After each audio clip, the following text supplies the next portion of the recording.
unusual experiment is about to be filmed in the studios of City TV in Toronto. The stars of this show are 8 people sitting around a table. Off to the side on a raised bench are 3 men observing the experiment. Reverend Lindsay King, psychologist Joelle Whitten, and Dr. George Owen, scientific director for the Toronto Society of Psychical Research. The studio director gives the signal that the experiment may begin.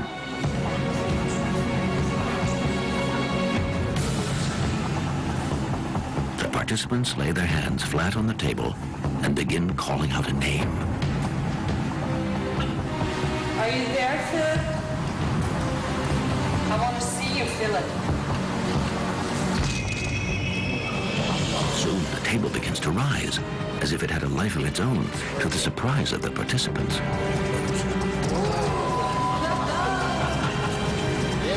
Shortly afterwards, it seems that Philip no longer wishes to remain in the middle of the room. As he heads toward Reverend King, the table moves with him. And the 8 mediums have a hard time keeping their hands in place. Once the table stops, one of the participants suggests to the clergyman that he say hello to Philip. Hello, Philip. The table rises in response. The only problem is that Philip doesn't exist and never did. Philip is an imaginary ghost.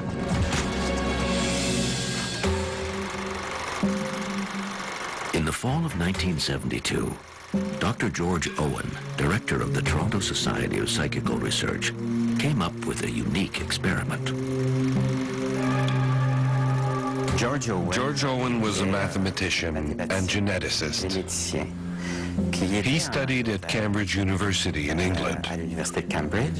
He also had an interest in poltergeists. With the assistance of 3 men and 5 women, who had no particular gift for communicating with the spirit world, Dr. Owen conducted one of the most significant experiments in the field of parapsychology in the 20th century. They created Philip, the imaginary ghost. Philip the Imaginary Ghost was an attempt by the Toronto Society for Psychical Research to prove that paranormal events could be created without the help of spirits from another plane.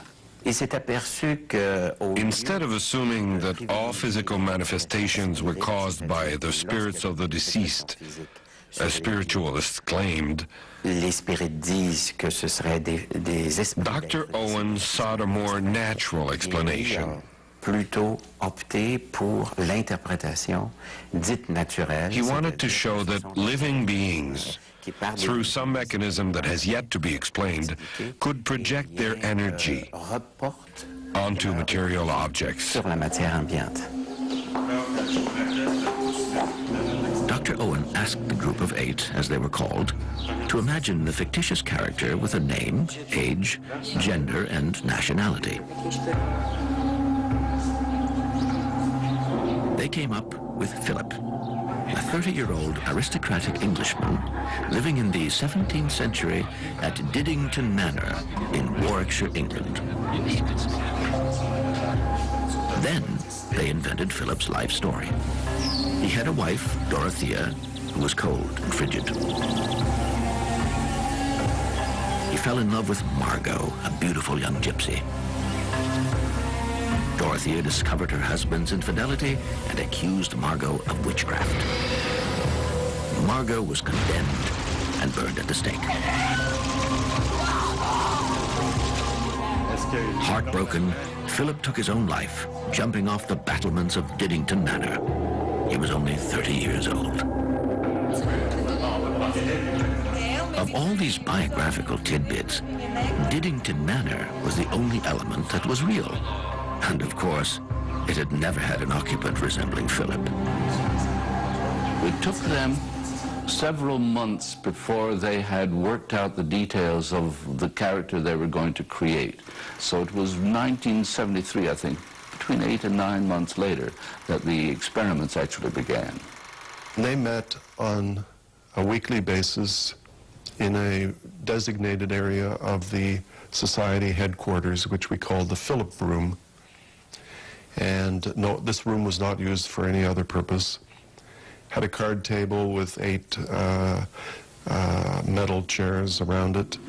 And they met once a week for a period of well over 10 years. Philip, are you there, Philip? The group sat around in a circle with a picture of Philip in sort of a meditative state, trying to produce an apparition. And after a year, nothing happened. No phenomenon, no apparition. Philip, we're looking for you. Philip, give us a sign, please. At first, the members just developed a friendship with each other. They spent months together, with no occurrences of a psychokinetic or telekinetic nature. Then at some point they changed their strategy, and suddenly they began to see results, like raps on the table or under it, and the table began to shake and move. These were physical things that could be recorded. Give us a sign, Philip. Philip, are you there, Philip? Within a month or two of talking to this imaginary ghost, Philip, people started to get raps on the table. In turn, each person would say something like, "Good evening, Philip," "Hello, Philip," and there would be raps underneath their fingertips. Or if a visitor came in and identified himself and said, "Hello, Philip," there'd be a rap underneath the visitor's hand. These raps were audible, were tape recorded, and had a characteristic sound envelope. And we've published the results of that auditory study. The tapping eventually led to the table being shaken, eventually moving, and eventually actually turning right on its side. Those were really the proofs that they had, in fact, accomplished their experiment. Philip's manifestations were far from what they had hoped for, but still, the group would ask a question, and Philip would answer.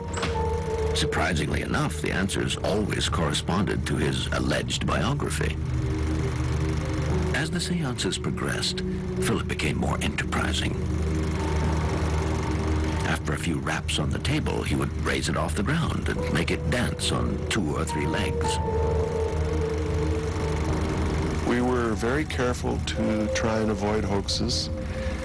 On several occasions, we had what are called doily nights, where we would put doilies, paper doilies, under the hands of the members, and if they tried pushing the table, the doilies would simply slide across the table. So clearly the table movements were not caused by anyone pushing it.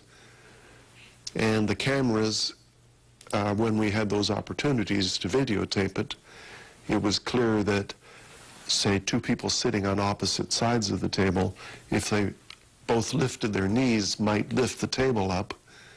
It was clear that that was not happening either. Philip, are you there, Philip? Encouraged by the astounding results, other groups around the world tried the same experiment with other imaginary characters. The results were all basically the same.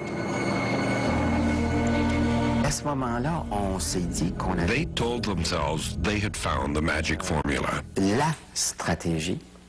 A mix of spontaneity combined with weekly meetings and an experimental framework. They thought this was the secret to being able to produce this kind of phenomenon at will. But they realized that this strategy alone was not enough. It also took a lot of tenacity on the part of the members. It would appear that the hereafter is not the only explanation for manifestations of so-called spirits. However, it's been nearly 30 years since the original Philip experiment, and parapsychologists are still just as puzzled now as they were back then as to what was producing these manifestations. It is interesting that the scientific community has never followed the Philip experiment, or indeed many other experiments of a similar nature. Why, I can't answer. I myself am fully convinced that there is a level of psychic ability that is obtainable by us if we knew how to reach it. Also, let's face it, the scientific community is always a little behind the human experience. And I don't think it's any more profound than that, really. Whether you approach this from the spiritualist angle or the parapsychological angle, it's impossible to come up with scientific proof, because that proof requires that you not only be able to observe the phenomena and reproduce them at will, you must also come up with a theory to explain the phenomena and predict when they will occur. So since that wasn't possible in this case, the matter is still not settled.